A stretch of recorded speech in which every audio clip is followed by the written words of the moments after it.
Tanggal 13 Juni 2025 yang lalu, Israel menyerang Iran dengan tujuan menghancurkan fasilitas nuklir, pusat militer, dan komunikasi mereka.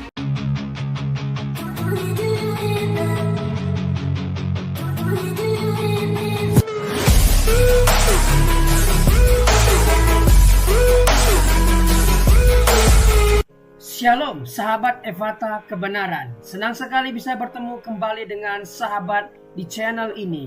Saya berterima kasih karena sahabat sudah mampir dan mengikuti channel ini sampai hari ini. Saya berdoa kiranya Tuhanlah yang membalas dan memberkati kita semua. Channel Evata Kebenaran membahas khusus tentang tanda akhir zaman atau peristiwa-peristiwa yang akan terjadi di akhir zaman. Dalam bahasa teologianya adalah eskatologi. Kita akan belajar tentang akhir zaman dari berbagai sumber.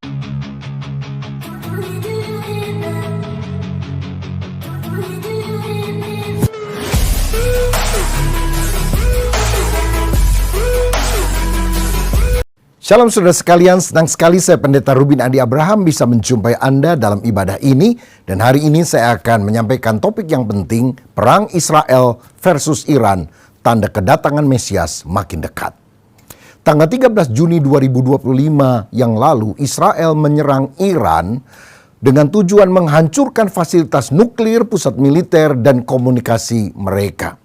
Tampaknya tujuan utama yang akan dicapai adalah meruntuhkan rezim Iran yang kini dipimpin oleh Ali Khamenei yang telah dimulai dari sejak Ayatollah Khomeini yang mendirikan Republik Islam Iran pada tahun 1979. Waktu itu Khomeini menggulingkan Raja Reza Shah Pahlavi yang memerintah selama 38 tahun mulai tahun 1941 sampai 1979.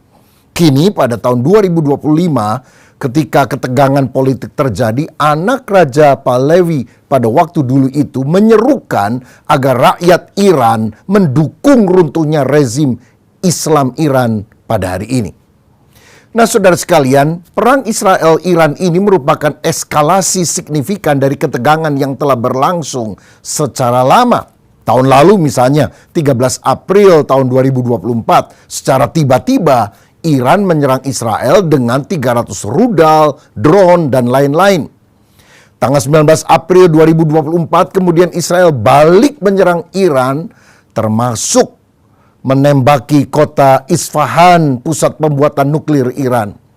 Dan tahun 2025 ini Israel melanjutkan penyerangan kepada Iran dalam skala yang lebih besar untuk mencegah pembuatan bom nuklir yang bisa menghancurkan Israel dan menghapus Israel dari muka bumi ini karena memang itulah visi dari negara Iran. Nah, sebelum tahun 1935 Iran itu disebut Persia. Dan kalau kita mendengar kata Persia, sebetulnya negara ini sudah dicatat di dalam Alkitab. Saya pernah menyampaikan dalam khotbah tahun lalu, tapi saya akan ulang sedikit supaya saudara ingat. Yang pertama, Kekaisaran Persia didirikan oleh Kores Agung atau Raja Cyrus tahun 550 sebelum Masehi. Dia yang memulangkan Israel yang pernah ditawan oleh Babel selama 70 tahun dan kemudian bangsa ini bisa membangun kembali Bait Allah di Yerusalem. Esra 1 ayat 1 sampai 3 mencatat itu. Kuburan Raja Kores sampai hari ini ada di provinsi Fars di Iran. Dan prasasti Kores atau Cyrus Cylinder yang intinya memulangkan bangsa-bangsa yang pernah ditawan ke negara asalnya untuk membangun lagi kuil atau tempat penyembahan bagi dewa-dewa mereka, termasuk Bait Allah di Yerusalem, itu masih ada dan disimpan dengan baik di British Museum di kota London. Nah, saudara perlu tahu bahwa etnis Persia adalah keturunan bangsa Arya dari Yafet, Kejadian 10 ayat 2. Dan ini masuk di dalam rumpun bangsa yang ada di Eropa. Beda dengan bangsa Israel dan Arab yang merupakan keturunan Sem, sedangkan bangsa Afrika berasal dari keturunan Ham. Dan kita tahu bahwa Yafet, Sem, dan Ham adalah keturunan Nuh yang selamat dari air bah melalui bahtera yang Tuhan perintahkan untuk mereka dirikan. 8 orang selamat yaitu keluarga Nuh. Nah, bangsa Persia di kemudian hari bercampur dengan bangsa Elam yang merupakan keturunan Sem. Kejadian 10 ayat 22. Lalu mereka banyak tinggal di Iran Selatan. Salah satu kotanya di Iran Selatan itu adalah Isfahan, yang sampai hari ini merupakan komunitas tertua Yahudi di Iran karena lebih kurang 1.500 orang Yahudi tinggal di sana. Dan Isfahan ini merupakan pusat produksi nuklir Iran yang kemudian juga dibombardir oleh Israel untuk mencegah Iran bisa membuat bom-bom nuklir yang sangat berbahaya. Yang kedua, Raja Elam itu punya anak namanya Susan. Dan Susan ini kemudian menjadi nama dari ibu kota kerajaan Elam. Menurut Daniel pasal 2, Daniel yang pernah dilemparkan ke gua singa pada zaman Raja Darius pernah tinggal di Susan. Bahkan di kota Susan, kini disebut Susa pada zaman modern ini, ada kuburan Daniel. Saudara bisa lihat gambarnya. Yang ketiga, Ratu Esther yang tinggal di Susan, Persia. Ini dicatat dalam Esther 4 ayat yang ke-16. Esther adalah ratu yang dipakai Tuhan menyelamatkan bangsa Yahudi dari pembantaian oleh Haman pada masa pemerintahan Ahasuerus atau Xerxes yang pertama. Yang keempat adalah Nehemia. Dalam kitab Nehemia 1 ayat 1 dicatat bahwa Nehemia ini pernah ada di Susan sebagai juru minuman Raja Artasasta pertama atau Artaxerxes Longimanus, anak daripada Raja Ahasuerus yang pernah menjadi suami daripada Esther. Kemudian Nehemia kembali ke Yerusalem atas persetujuan raja untuk membangun tembok Yerusalem yang telah runtuh. Pada masa hidupnya ada seorang imam dan ahli Taurat yang bernama Ezra yang juga bersama-sama kembali ke Yerusalem dan mengajar banyak orang dengan Taurat Tuhan. Dan yang kelima, saudara mungkin ingat orang Majus dari timur, Matius 2 ayat 1, yang pernah datang untuk menyembah Yesus dan memberikan persembahan berupa emas, kemenyan, dan mur. Mereka adalah ahli astronomi, farmasi, penasihat raja yang menurut banyak penafsir kemungkinan besar berasal dari Persia. Nah, jadi Persia atau Iran namanya pada masa kini punya hubungan yang panjang dan relasi yang pasang surut dengan Yahudi atau Israel. Tapi sejak dipimpin oleh Ayatullah Khomeini tahun 1979 sampai saat ini Iran menjadi musuh utama Israel dan sering terlibat perang, baik perang dingin maupun perang langsung seperti hari-hari ini. Lalu ada pertanyaan, apakah ada hubungan antara perang Israel dan Iran sekarang ini dengan perang Gog dan Magog yang dicatat dalam Alkitab? Saudara sekalian, memang dalam Yeskiel 38-39 ada nubuatan akhir zaman tentang serangan besar-besaran terhadap Israel oleh koalisi bangsa-bangsa yang dipimpin oleh tokoh yang bernama Gog dari tanah Magog yang datang dari utara Israel. Saya bacakan Yeskiel 38 ayat 1-6. Bangsa-bangsa yang menyerang Yerusalem atau menyerang Israel disebutkan di sana namanya. Ayat pertama dikatakan, datanglah firman Tuhan kepadaku, hai anak manusia, tujukanlah mukamu kepada Gog di tanah Magog, yaitu Raja Agung negeri Mesek dan Tubal, dan bernubuatlah melawan mereka. Dan katakanlah beginilah firman Tuhan Allah, lihat aku akan menjadi lawanmu, hai Gog, Raja Agung negeri Mesek dan Tubal. Aku akan menarik engkau dengan mengenakan kelikir pada rahangmu dan membawa engkau keluar beserta seluruh tentaramu, yaitu pasukan berkuda, semuanya berpakaian lengkap, suatu kumpulan orang banyak dengan perisai besar dan kecil, dan semuanya berpedang di tangannya. Ayat 5, orang Persia, Ethiopia, dan Put menyertai mereka, dan semuanya dengan perisai dan ketopong. Orang Gomer dengan seluruh bala tentaranya, Bet Togarma dari utara sekali dengan seluruh bala tentaranya. Banyak bangsa menyertai engkau. Nah, saudara-saudara, disebutkan tadi ada Gog yang artinya Raja Agung. Dalam bahasa Ibraninya adalah Ros. Dan ini tampaknya berkaitan dengan Rus atau Rusia.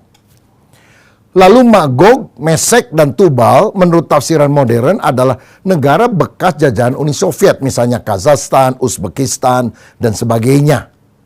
Sedangkan Persia adalah Iran, Gomer adalah Eropa Timur, Bet Togarma tampaknya adalah Turki, Put adalah Libya dan negara di Afrika Utara, lalu Kus adalah Ethiopia dan juga Sudan. Dalam Yesaya 38 ayat 11 dan 12, dikatakan, engkau berkata, aku akan bangkit bergerak menyerang tanah yang kota-kotanya tanpa tembok dan akan mendatangi orang-orang yang hidup tenang-tenang dan diam dengan aman tentram. Mereka semuanya diam tanpa tembok atau palang atau pintu gerbang. Engkau bermaksud untuk merampas dan menjarah dan mengacungkan tanganmu terhadap reruntuhan-reruntuhan yang sudah didiami kembali dan menyerang umatku yang dikumpulkan dari tengah-tengah bangsa. Mereka sudah mempunyai ternak dan harta benda dan mereka diam di pusat bumi. Jadi negara-negara ini berkoalisi untuk menjarah, merampok Israel. Mungkin karena sumber daya alam dan kekayaan yang luar biasa di sana. Tapi menurut ayat 13, ada beberapa negara yang tidak ikut koalisi Rusia dalam perang melawan Israel tersebut. Ayat 13 mencatat, negeri Sheba dan Dedan beserta pembeli-pembeli barangnya, negeri Tarsis beserta pedagang-pedagangnya akan berkata kepadamu, apakah engkau datang untuk merampas dan mengumpulkan sekutumu untuk menjarah, untuk mengangkut perak dan emas, untuk melarikan ternak dan harta benda, dan untuk melakukan perampasan yang hebat sekali? Jadi di sini dicatat beberapa tempat yaitu Sheba, Dedan, dan juga Tarsis. Sheba dan Dedan menurut penafsir modern tampaknya menuju pada negara Jazirah Arab. Misalnya Arab Saudi, Uni Emirat Arab. Indikasi ini terlihat dalam perang Israel versus Iran tahun lalu 2024. Karena negara Arab inilah yang memberikan informasi tentang penyerangan Iran kepada Israel. Mereka sudah membocorkan rahasia itu. Nah, Tarsis diduga adalah Inggris atau Eropa, dan tentu Eropa terkait dengan Amerika Serikat. Tetapi Eropa dan Amerika Serikat tidak akan membantu Israel di dalam perang Gog dan Magog itu yang dicatat dalam Yeskiel 38 dan 39. Karena satu-satunya penolong bagi Israel hanyalah Yahweh, Allah yang disembah oleh Abraham, Ishak, dan Yakub. Dia yang akan melakukan pertolongan sehingga semua orang sadar ada Allah Israel yang membela mereka. Nah, saudara sekalian, dalam perang ini baik tahun lalu 2024 dan juga 2025, Yordania tidak mendukung Iran, bahkan menembaki rudal Iran yang melintas di negaranya. Karena kalau Iran melontarkan misil, maka itu harus lewat Irak dan lewat Yordania sebelum sampai ke Israel. Tapi ditembak di atas langit dari Yordania dengan dalih menjaga keamanan Yordania, jangan sampai ada yang meledak di negaranya. Tapi ini kan menimbulkan pertanyaan besar, bukan hanya di negara-negara Arab tapi juga negara-negara yang lain. Kenapa kok Yordania tampaknya malah membela Israel? Nah, saudara, kita harus tahu dari sejarah bahwa Yordania itu adalah negara keturunan Edom atau Esau, saudaranya Yakub. Lalu Yordania juga adalah tempat di mana bangsa Edom, Moab, dan Amon tinggal. Moab dan Amon ini adalah anak atau cucunya Lot. Dalam Mazmur 60 ayat 10 dicatat bahwa Moab ialah tempat pembasuhanku, kepada Edom aku melemparkan kasutku. Saudara perlu tahu istilah membuka kasut dan membasuh kaki adalah tugas seorang hamba ketika dia melihat ada tuannya yang pulang dari perjalanan, dia basuh dulu kakinya supaya hambanya itu punya kaki yang bersih ketika masuk ke rumah. Artinya bahwa negara-negara ini akan melayani atau menolong umat pilihan Allah Israel. Bahkan kalau kita baca dalam Perjanjian Baru Wahyu 12 ayat 14, di sana dicatat bahwa Antikristus akan memburu Israel yang akan terpelihara 3,5 tahun di padang gurun.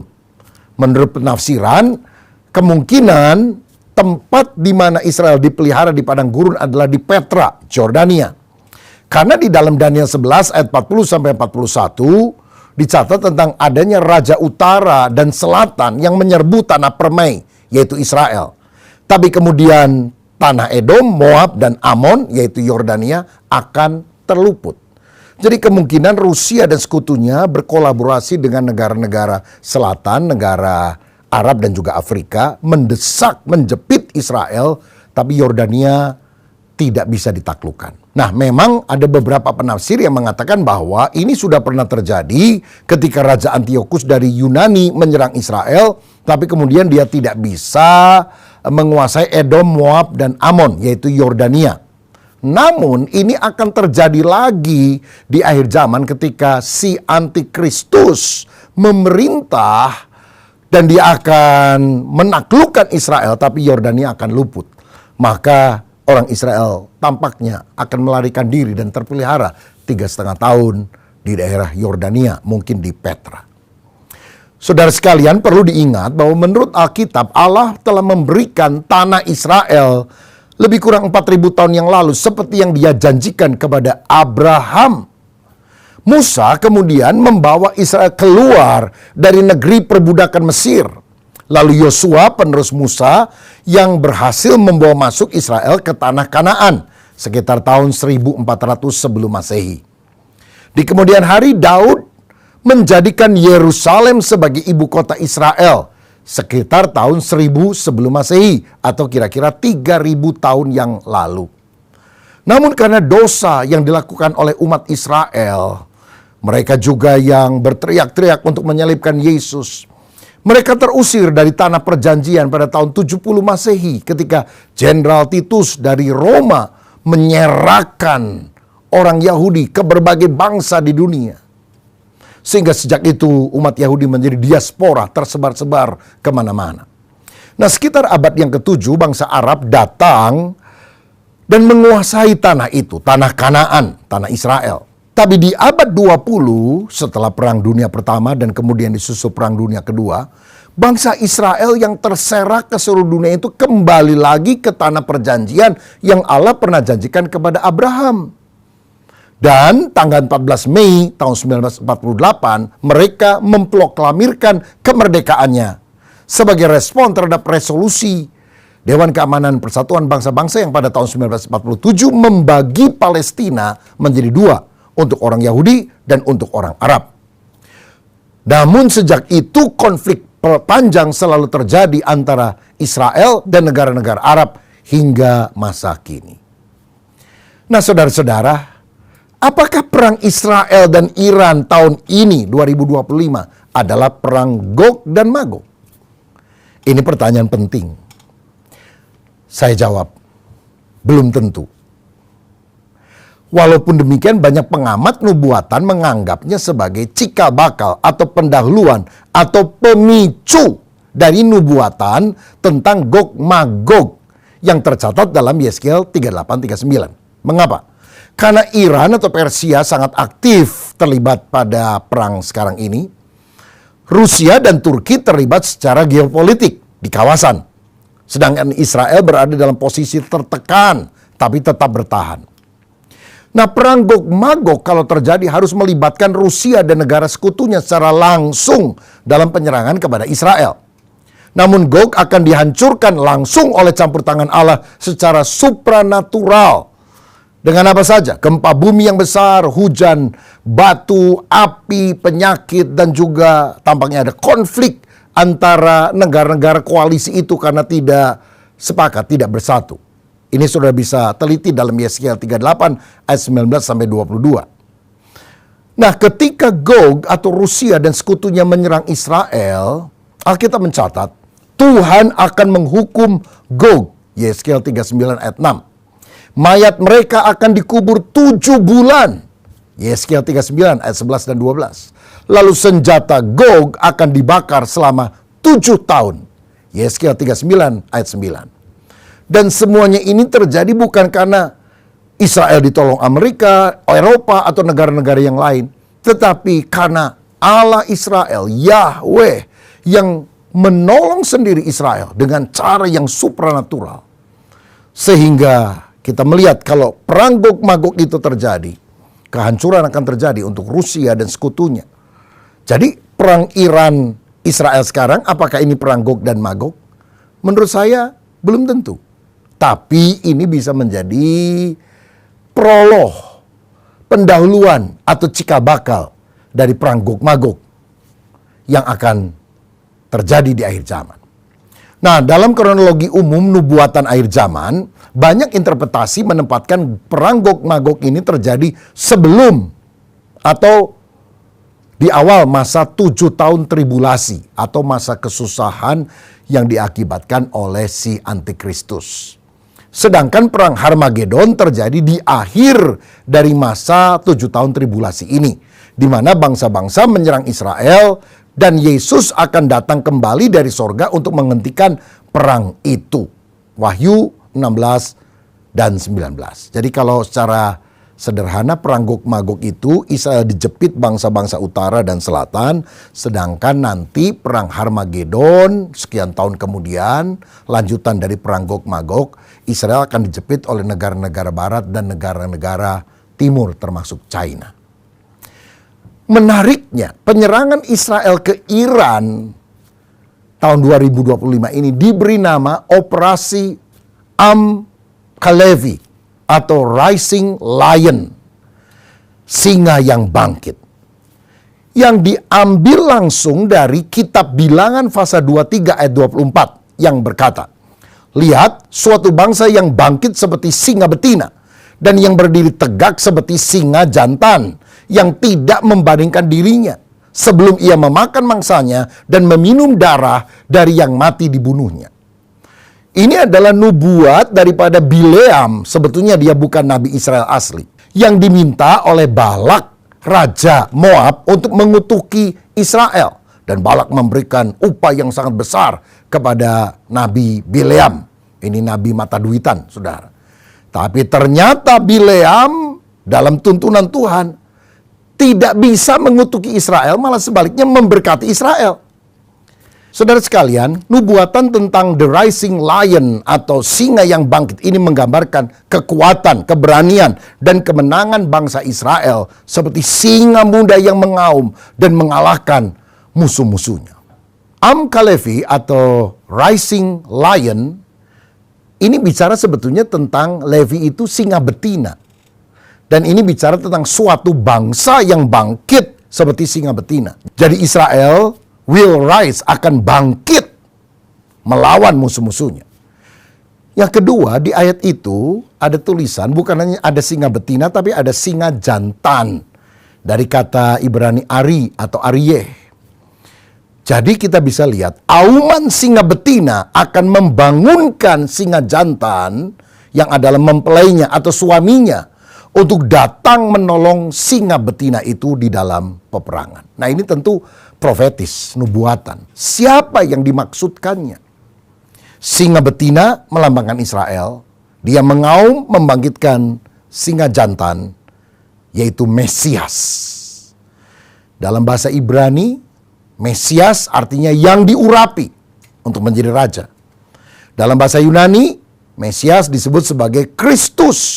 Nah, kalau kita lihat Bilangan 24 ayat 17, ada nubuatan lain dari Bileam. Dikatakan, "Aku melihat dia tetapi bukan sekarang. Aku memandang dia tetapi bukan dari dekat. Bintang terbit dari Yakub, tongkat kerajaan timbul dari Israel dan meremukkan pelipis-pelipis Moab dan menghancurkan semua anak Set. A star rise from Jacob." Jadi ada bintang muncul dari Yakub. Yakub itu kan Israel, yang akan menginjak-injak para bangsa. Saudara-saudara, siapa bintang yang akan muncul dari Yakub atau Israel? Mesias, Kristus. Kalau kita lihat Kejadian 49 ayat 9 sampai 10. Dikatakan Yehuda adalah seperti anak singa. Setelah menerkam, engkau naik ke suatu tempat yang tinggi. Hai anakku, ia meniarap dan berbaring seperti singa jantan atau seperti singa betina. Siapa yang berani membangunkannya? Ayat 10, tongkat kerajaan tidak akan beranjak dari Yehuda ataupun lambang pemerintahan dari anak antara kakinya. Sampai dia datang yang berhak atasnya, maka kepadanya akan takluk bangsa-bangsa. Di sini dikatakan bahwa Yehuda dari suku Israel disebut sebagai anak singa. Kita ingat Daud berasal dari suku Yehuda. Jadi anak singa mengaum agar singa jantan induknya datang untuk membelanya.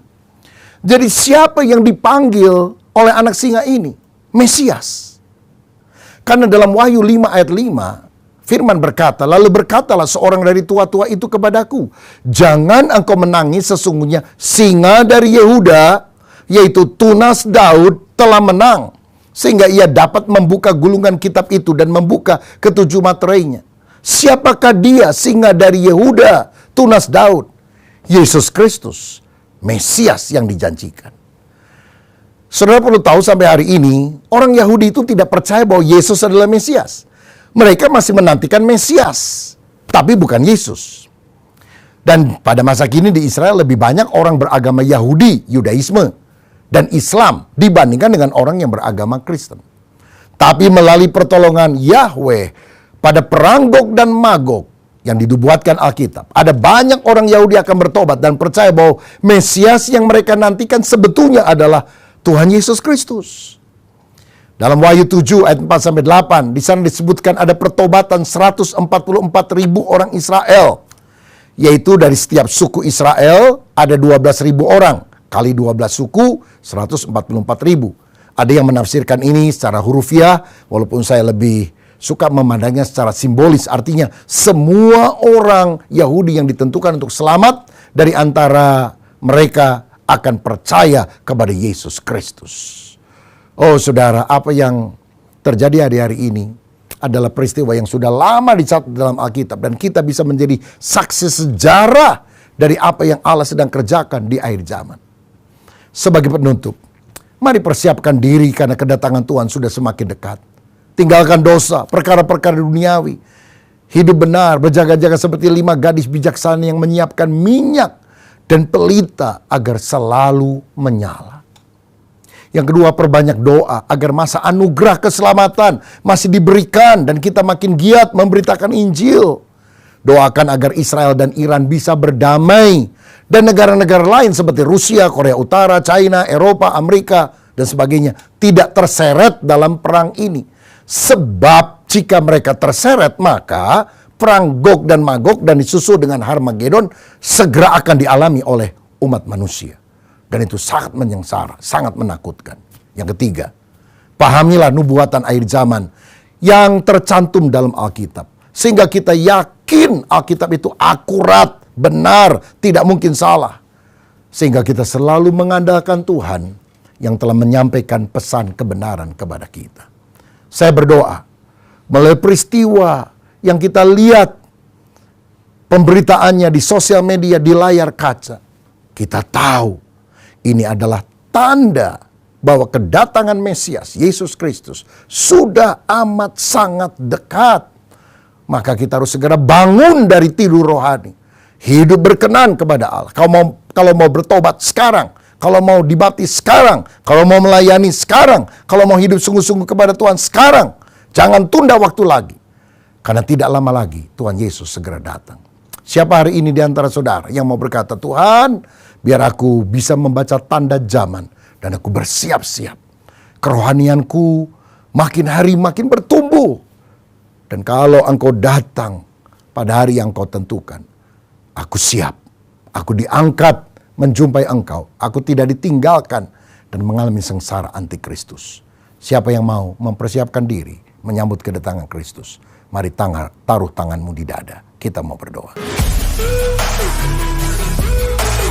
Terima kasih sahabat sudah mendengarkan khotbah tentang akhir zaman. Saya yakin dan percaya kita semakin bertambah hikmat dan bertambah referensi tentang akhir zaman.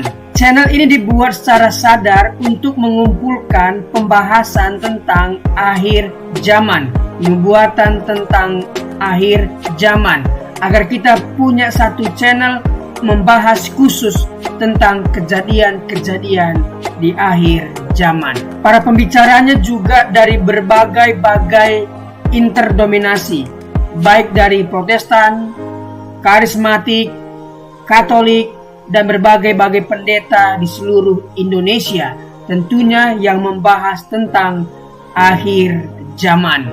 Semoga channel ini memberkati kita semua Firman Tuhan mengatakan Matius 13 ayat 39, musuh yang menabur benih lalang ialah iblis.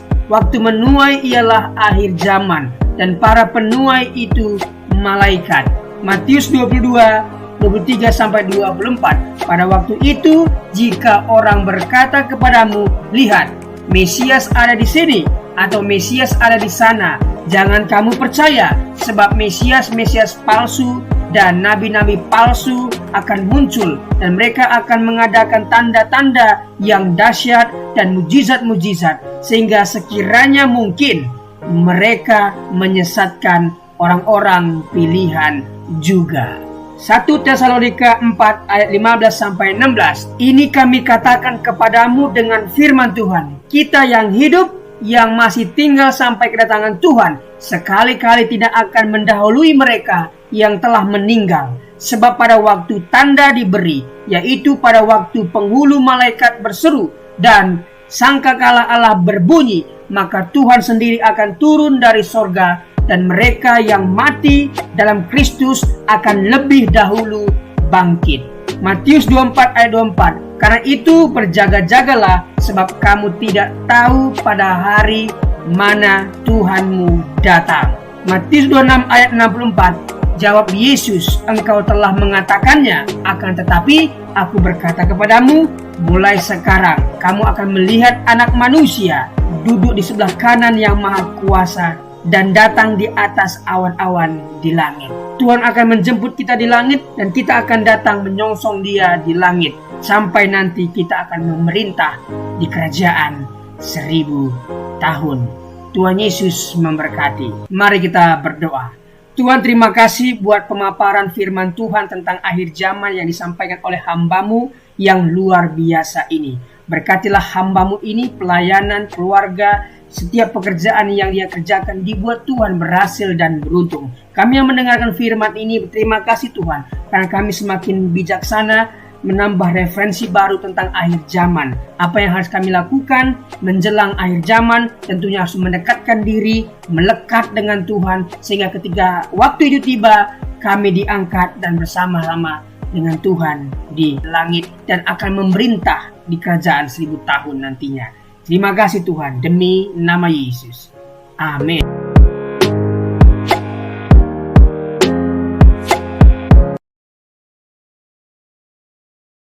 Nó nấu cho mình tắt lỗ để bơi sầy bù phá y chang mày dầu giá bù phá tê cháu trong sai liệu tê lưng ở tàu in nấu nè tê cháu xin cồn tê cháu xin nè cho mình xin bay bài đi tròi đi dẫn đi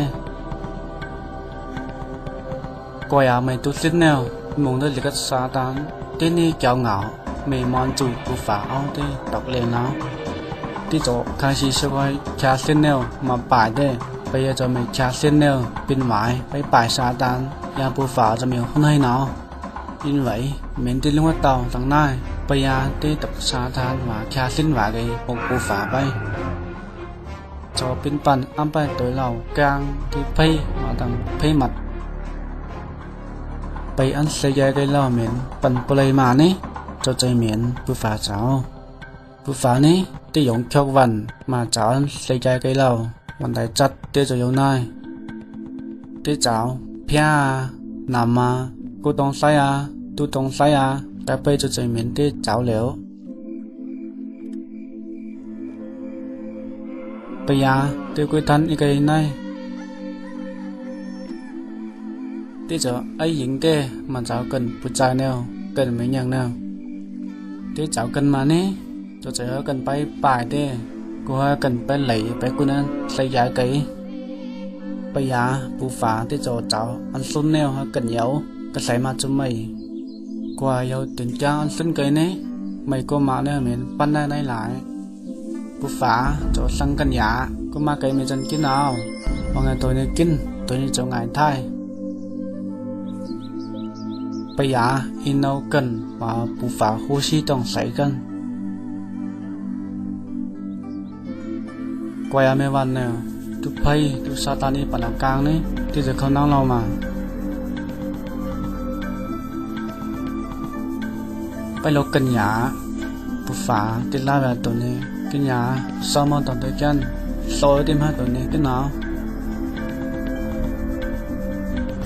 bây giờ cần cho tầm bay càng cái nào mà lòng bay cái lòng bay à cho mày phạmละnhư vậy bố phá càng bây giờ soi cần lòng mày thái đi vào nè bây giờ cần lòng mày phạm cho bố phá khát tuấn mày mày bố phạm mày nó phạm nó mình soi cần lòng mày phạm soi miếu con căn này nào soi cho khát tuấn màyตรงยาวะนั้นเพียไปกันลงทูเพียก็ไปเหมือนในเนาะไปยาก็อยากกันเราเป็นผู้ฝ่าเจ้ามายิงผู้ฝ่ายาวนางเหล่านี้กันจูนำทางเบียกทายาในกันฝ่าไหม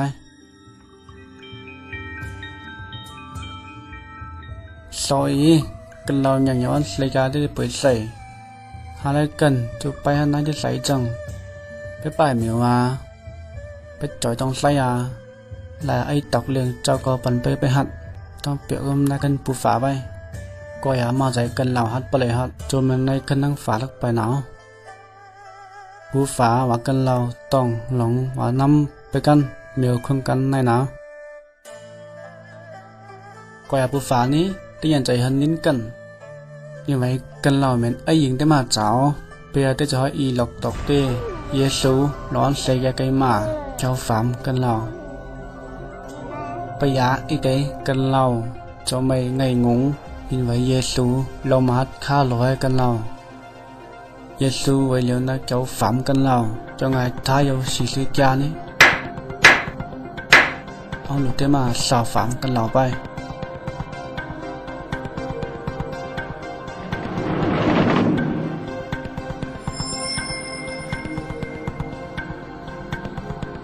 ông nhà cần lâu sân Giêsuไปหินซ่าเกี่ยวกับมาต่อไปเกี่ยวเมียสูไปนี่ทั้งเบ็กกันเราท้ายยาบนควันโจในคันฝาใบว่าปูฝาเยาจิงใส่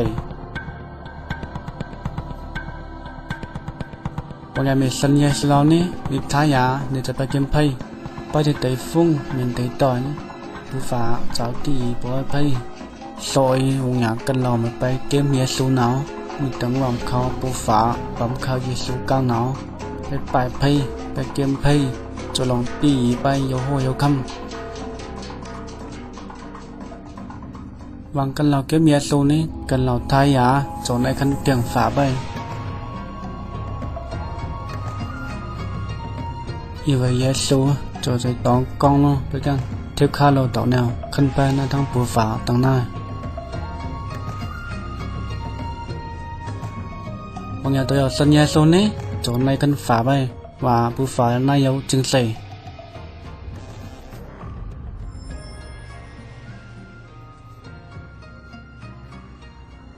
Terima kasih sudah melihat video pendek tentang rencana Allah untuk kehidupan manusia. Sejak dari awal Tuhan menciptakan Adam dan Hawa. Dia juga sudah merencanakan akan keselamatan manusia melalui pengorbanan anaknya yang tunggal. Tidak ada cara lain selain menerima Tuhan Yesus yang adalah jalan, kebenaran, dan kehidupan. Tidak ada seorang pun yang bisa bertemu dengan Bapa kalau tidak melalui Tuhan Yesus. Tuhan Yesuslah yang menjadi jembatan seperti video yang kita barusan lihat. Jadi rencana Allah itu sangatlah sederhana. Rencana keselamatan yang diberikan Allah sangatlah sederhana. Mari kita lihat artikel berikut ini. Rencana keselamatan Allah yang sederhana namun penuh kuasa. Hai kawan, saya akan mengajukan pertanyaan yang paling penting di dalam kehidupan ini. Kebahagiaan dan kesusahan Anda di masa akan datang bergantung pada jawaban Anda. Pertanyaannya adalah, apakah Anda sudah diselamatkan? Ini bukan pertanyaan tentang perbuatan baik Anda, bukan juga apakah Anda anggota gereja, tetapi apakah Anda sudah diselamatkan? Apakah Anda yakin akan masuk surga setelah meninggal dunia? Alkitab berkata bahwa untuk dapat masuk surga, seseorang harus dilahirkan kembali. Dalam Yohanes 3 ayat 7. Yesus berkata kepada Nikodemus, kamu harus dilahirkan kembali. Karena yang dilahirkan dari daging adalah daging, yang dilahirkan dari roh adalah roh. Dalam Alkitab, Allah memberikan rencana bagaimana caranya untuk dapat dilahirkan kembali, yang berarti diselamatkan. Rencananya sangat sederhana. Anda dapat diselamatkan hari ini juga. Bagaimana caranya? Langkah pertama, Anda harus sadar bahwa Anda adalah orang berdosa. Karena semua orang telah berbuat dosa dan telah kehilangan kemuliaan Allah. Roma 3 ayat 23. Karena semua orang lahir dengan hati yang berdosa, hati yang dari daging. Anda adalah orang berdosa dan terpisah dari Allah karena dosa. Sebab upah dosa ialah maut. Roma 6 ayat 23. Ini artinya pemisahan kekal dari Allah di dalam neraka. Manusia ditetapkan untuk mati hanya satu kali saja, dan sesudah itu dihakimi. Ibrani 9 ayat 27. Tetapi Allah sangat mengasihi Anda. Dia telah memberikan anaknya yang tunggal, Yesus, untuk menanggung dosa Anda dan mati untuk Anda. Dia, Yesus, yang tidak mengenal dosa, telah dibuatnya menjadi dosa karena kita, supaya di dalam Dia kita dibenarkan oleh Allah. 2 Korintus 5 ayat 21. Yesus harus meneteskan darahnya dan mati karena nyawa makhluk ada di dalam darahnya. Imamat 17 ayat 11. Tanpa penumpahan darah tidak ada pengampunan. Ibrani 9 ayat 22. Akan tetapi Allah menunjukkan kasih-Nya kepada kita oleh karena Kristus telah mati untuk kita ketika kita masih berdosa. Roma 5 ayat 8. Meskipun kita tidak dapat mengerti bagaimana caranya, Allah berkata bahwa dosa-dosa setiap orang yang percaya kepadanya telah dibebankan kepada Yesus dan Ia mati untuk kita. Dia dijadikan pengganti kita. Ini adalah kebenaran. Allah tidak dapat berbohong, kawanku. Sekarang Allah memberikan kepada manusia bahwa di mana-mana semua mereka harus bertobat. Kisah Para Rasul 17 ayat 30. Langkah kedua adalah pertobatan. Pertobatan ini adalah sunat hati. Kalau di perjanjian lama Tuhan minta Abraham, Kejadian 17, dan semua keturunannya disunat sebagai tanda perjanjian yang kekal. Makna rohaninya adalah dalam perjanjian baru Tuhan Yesus memperkenalkan tujuan dari sunat jasmani adalah sunat hati, yaitu secara rohani. Sunat jasmani dilakukan sebagai upaya memurnikan diri dan dari aspek medis dapat menghindari sejumlah sakit penyakit. Sunat hati secara rohani memurnikan hidup kita dari dosa dan maut. Yeremia 4 ayat 4 berkata tentang sunat hati supaya terhindar dari murka Allah. Perbuatan-perbuatan yang jahat adalah kehidupan yang tidak takut akan Tuhan, tidak hidup mengasihi Dia dan tidak beribadah kepadanya. Sunat hati berarti bertobat dari kehidupan yang jahat dan menaati Tuhan. Mengatakan betapa baik, kuat dan dahsyat, adil dan kasih Tuhan hingga layak disembah oleh semua orang. Pertobatan harus disertai perbuatan. Cara berpikir di mana seseorang mengaku dan setuju bahwa ia orang berdosa di hadapan Allah dan mengaku serta menerima pengorbanan Yesus di kayu salib untuk setiap orang percaya. Dalam Kisah Rasul 16 ayat 30-31, penjaga-penjaga Filipi bertanya kepada Paulus dan Silas, "Tuan-tuan, apakah yang harus aku perbuat supaya aku selamat?" Jawab mereka, "Percayalah kepada Tuhan Yesus Kristus dan engkau akan selamat." Percayalah kepadanya sebagai seorang yang telah menanggung dosa-dosa Anda dan mati mengganti Anda, dikuburkan dan dibangkitkan kembali oleh Allah. Kebangkitannya memastikan bahwa orang percaya dapat yakin akan kehidupan kekal. Sesaat Yesus diterima sebagai juru selamat, kebangkitannya memastikan bahwa orang percaya dapat yakin akan kehidupan kekal sesaat Yesus diterima sebagai juru selamat. Tetapi semua orang yang menerimanya diberinya kuasa supaya menjadi anak-anak Allah, yaitu mereka yang percaya dalam namanya. Yohanes 1 ayat 12. Sebab barang siapa yang berseru kepada nama Tuhan akan diselamatkan. Roma 10 ayat 13. Barang siapa dalam kutipan di atas termasuk Anda diselamatkan bukan berarti mungkin atau dapat, tetapi pasti diselamatkan. Tentu Anda sadar bahwa Anda seseorang berdosa. Saat ini juga, dimanapun Anda berada, bertobatlah, serahkanlah hatimu kepada Allah dalam doa pengakuan dosa dan pertobatan yang sungguh-sungguh. Dalam Lukas 18 ayat 13, seorang yang berdosa berdoa, Ya Allah, kasihanilah aku orang berdosa ini. Berdoalah, ya Allah, aku tahu bahwa aku adalah orang berdosa. Aku percaya bahwa Yesus telah menggantikan aku waktu dia mati di kayu salib. Aku percaya bahwa penumpahan darahnya, kematiannya, penguburannya, dan kebangkitannya adalah untuk aku. Sekarang aku menerimanya sebagai juru selamatku. Terima kasih atas pengampunan dosa-dosaku, pemberian keselamatan dan kehidupan yang kekal karena rahmat dan anugerah-Mu. Amin. Terimalah firman Allah dan dapatkanlah keselamatan daripadanya dengan iman. Percaya, maka Anda akan diselamatkan. Secara lahiriah mungkin kita kelihatan pergi ke gereja, membaca Alkitab. Namun jika hati kita masih tinggal dalam kegelapan, dilimputi ketakutan, kebimbangan, kepentingan diri sendiri, dan memaksakan kehendak sendiri, kita harus mempersembahkan hati kepada Tuhan sebagai persembahan yang terbaik. Bukan gereja, perkumpulan, ataupun perbuatan-perbuatan amal ibadah yang menyelamatkan Anda. Ingatlah, hanya hati yang diserahkan kepada Allah yang dapat disucikan dan diselamatkan. Rencana keselamatan Allah yang sederhana adalah Anda orang berdosa. Apabila Anda tidak percaya dalam Yesus yang telah mati menggantikan Anda, pasti Anda akan tinggal untuk selama-lamanya di dalam dosa dan maut.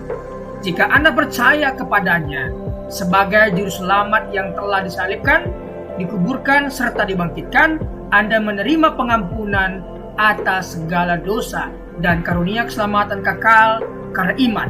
Anda mungkin berkata, tidak mungkin semudah itu. Ini sesuai Alkitab. Ini adalah rencana Allah. Hai kawan, percayalah pada Yesus dan terimalah Dia sebagai juru selamatmu.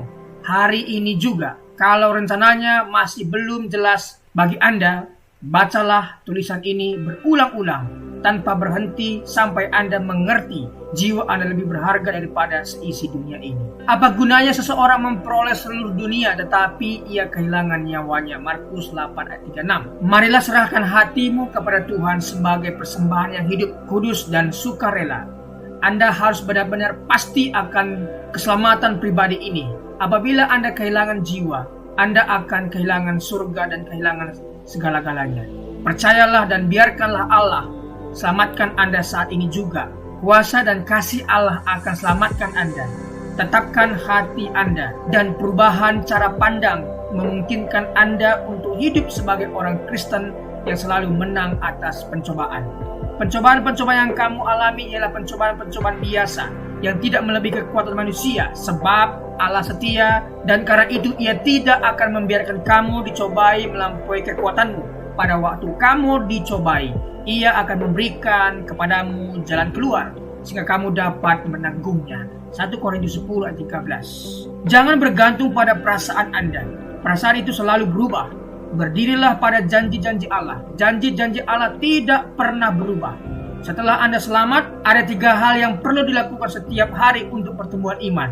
Berdoa, berbicara kepada Allah, baca Alkitab, biarkanlah Allah berbicara kepada Anda, dan Anda berbicara bagi Allah. Dan perlu dibaptis air sesuai ketaatan Anda pada Tuhan Yesus Kristus sebagai kesaksian dan demonstrasi imanmu. Dan kemudian bergabung secepatnya dengan gereja yang mengajarkan Alkitab sebagai firman Allah. Jadi janganlah malu bersaksi tentang Tuhan kita. 2 Timotius 1 ayat 8. Setiap orang yang mengakui aku di depan manusia, aku juga akan mengakuinya di depan Bapakku yang di sorga. Matius 10 ayat 32. Amin. Itulah tadi rencana keselamatan Allah yang sangat sederhana. Yang pertama, kita harus sadar bahwa kita orang berdosa. Yang kedua, kita harus bertobat, meninggalkan yang lama dan beralih kepada Tuhan, dan berdoa untuk menerima Yesus sebagai Tuhan dan Juru Selamat kita. Dan setelah melakukan ini, ada 3 hal lagi yang kita harus lakukan, yaitu berdoa, berbicara kepada Tuhan, apa yang menjadi pergumulan kita. Yang kedua, baca firman, mendengarkan Tuhan berbicara lewat firman kepada kita, kemudian kita berbicara kepada Tuhan. Yang ketiga adalah bersaksi. Jangan malu bersaksi. Setelah engkau diselamatkan oleh Tuhan, bersaksilah. Saksikan imanmu kepada semua orang. Siapa yang malu mengakui Tuhan Yesus di depan umum, maka Yesus pun akan malu mengakuimu di depan Bapa.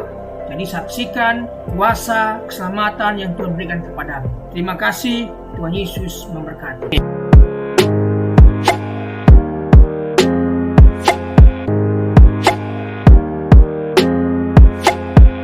Dalam kesempatan kali ini kita akan membahas satu tema yang cukup baik, yaitu menanti dan berjaga-jaga.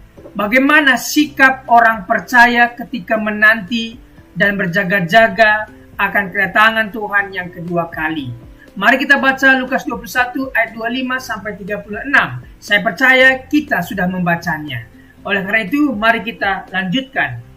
Apa yang seseorang biasa lakukan ketika menunggu? Tentunya kita akan mencari kesibukan supaya waktu menunggu tidak terasa lama.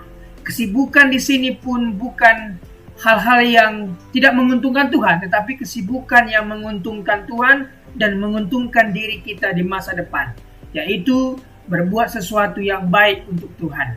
Apa yang kita lakukan ketika menunggu jemputan? Apa yang akan kita lakukan ketika tunggu ibadah mulai? Tentunya kita harus melakukan sesuatu, bukan bersumur-sumur. Orang Kristen adalah orang yang menanti. Menanti apa? Menanti kedatangan Kristus kedua kalinya. Orang yang setia sampai akhir dan tidak murtad dan menunggu kedatangan Tuhan yang kedua kalinya, Tuhan sudah sediakan yang namanya mahkota bagi mereka yang menantikan kedatangan Tuhan kedua kalinya. Kedatangan Kristus akan segera terjadi. Artinya pasti akan terjadi. Jadi, mari kita lihat Matius 24 ayat 19 dan Wahyu 1 ayat 1. Matius 24. Segera sesudah siksaan pada masa itu, matahari akan menjadi gelap dan bulan tidak bercahaya, dan bintang-bintang akan berjatuhan dari langit dan kuasa-kuasa langit akan goncang. Apa kata segera di situ? Kita akan dalami. Wahyu 1 ayat 1. Inilah wahyu Yesus Kristus yang dikaruniakan Allah kepadanya, supaya ditunjukkannya kepada hamba-hambanya apa yang harus segera terjadi.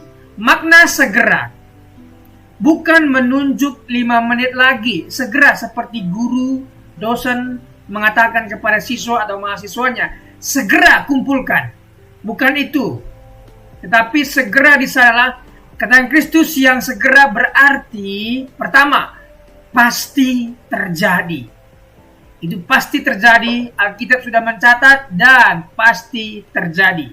Kedua, tidak ada seorang pun yang tahu waktunya. Tidak ada, oleh karena itu kita harus menanti dan berjaga-jaga. Ketiga, tidak ada seorang pun yang dapat melarikan diri ataupun luput. Siapapun kita akan tetap dihukum atau diberikan ganjaran yang baik. Pertama, tanda-tanda kedatangan anak manusia. Mari kita dalami apa tanda-tanda dan kenapa Tuhan memberikan tanda. Meski tidak ada yang tahu kapan waktunya, tetapi akan ada tanda-tanda sebelum itu terjadi. Lukas 21 ayat 25 sampai 26. Dan akan ada tanda-tanda pada matahari dan bulan dan bintang-bintang, dan di bumi bangsa-bangsa akan takut dan bingung menghadapi deru dan gelora laut. Orang akan mati ketakutan karena kecemasan berhubung dengan segala apa yang menimpa di bumi. Sebab kuasa-kuasa langit akan goncang. Penguasa-penguasa yang ada di langit akan goncang. Tanda kedatangan Kristus sudah dinubuatkan oleh para nabi. Tanda kedatangan Kristus dan penghukuman orang fasik.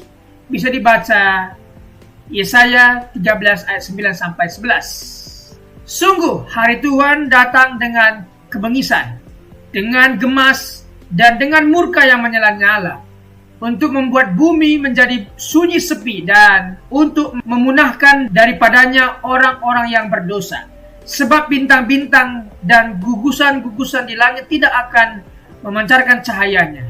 Matahari akan menjadi gelap pada waktu terbit, dan bulan tidak akan memancarkan sinarnya. Kepada dunia akan kubalaskan kejahatannya, dan kepada orang-orang fasik kesalahan mereka. Kesombongan orang-orang pemberani akan kuhentikan, dan kecongkakan orang-orang yang gagah akan kupatahkan. Tanda kedatangan Kristus sudah dinubuatkan oleh para nabi. Yang kedua, tanda kedatangan Kristus dan penyelamatan umat Allah. Yoel 2 ayat 30 sampai Yoel 3 ayat 2. Mengapa perlu tanda? Supaya kita terhindar dari penyesatan. Baca Lukas 21 ayat 8. Tidak putus asa oleh penderitaan yang mendahului kedatangan Kristus. Akan ada penderitaan, akan ada penganiayaan. Tetapi bagi kita yang percaya kepada Tuhan, akan diangkat dan diluputkan. Tetapi bagi mereka yang suam-suam kuku, akan dimuntahkan dan mengalami siksaan besar itu. Tidak meragukan janji kedatangan Kristus. Oleh karena itu mari kita tidak meragukan janji kedatangan Kristus. Baca ayat yang ke-29 sampai 33 dan seterusnya. Setelah tanda-tanda terjadi, Yesus datang kedua kali. Haleluya. Perbedaan dengan kedatangannya yang pertama. Ya, dia lahir sebagai manusia kedatangan yang pertama. Dilahirkan dari perawan Maria. Sederhana dan kehinaan seorang hamba. Tetapi kedatangannya yang kedua kalinya berkuasa dan kemuliaan seorang raja. Kedua, kedatangan yang pertama dihukum karena dosa manusia. Kedatangan yang kedua datang untuk menghukum manusia yang berdosa dan tidak bertobat. Aplikasinya, tidak percaya kepada orang-orang yang mencoba meramal atau menentukan waktu kiamat. Yang kedua, ketika melihat tanda, kita semakin yakin mengenai kedatangan Kristus. 3. Sebagai orang percaya, kita bersukacita menyambut kedatangan Kristus karena ia datang untuk menyelamatkan. Selanjutnya, sikap menanti kedatangan anak manusia itu. Bagaimana sikap kita? Mari kita baca Markus 13 ayat 32. Saya percaya sahabat sudah membacanya. Tidak seorang pun yang tahu. Malaikat tidak tahu. Yesus sebagai manusia tidak tahu. Mengapa Allah tidak memberitahu kepada kita mengenai kedatangan Kristus yang kedua kali? Allah tidak memberitahu supaya, pertama, menumbuhkan di dalam diri kita sikap hamba yang benar, berjaga-jaga selalu. Seperti majikan yang akan pulang ke rumahnya. Tentunya hambanya atau pembantunya pasti berjaga-jaga untuk menanti majikan itu. Itulah maksudnya. Kita harus berjaga-jaga dan juga terus menanti kedatangannya. Hamba sejati dan hamba palsu akan diuji di dalam kesediaannya untuk selalu berjaga-jaga. Fokus pada tanggung jawab dan pekerjaan yang Allah perintahkan. Kenapa Tuhan tidak beritahu kedatangannya? Agar kita fokus pada tanggung jawab dan pekerjaan yang Allah perintahkan kepada kita. Karena kita tahu zaman dulu, yaitu di zaman Paulus, ketika dikatakan Tuhan Yesus akan datang kedua kali, dan jemaat saat itu sudah tidak mau kerja lagi. Dan semua mereka menunggu. Bukan itu yang dimaksud. Aplikasi apa yang kita bisa ambil dari bagaimana berjaga-jaga? Ayat 34 sampai 36. Jangan syarat dengan pesta pora, kemabukan dan kepentingan duniawi. Mari kita jauhi hal-hal yang semacam ini, karena ini merugikan kita di masa yang akan datang. Berdoalah senantiasa. Agustinus berdoa, baca Alkitab, menjauhi dosa. Ini yang harus kita lakukan, berdoa, membaca Alkitab, menjauhi dosa. Dan selamat menantikan kedatangan Kristus, bersiaplah Yesus datang segera. Terima kasih, Tuhan memberkati.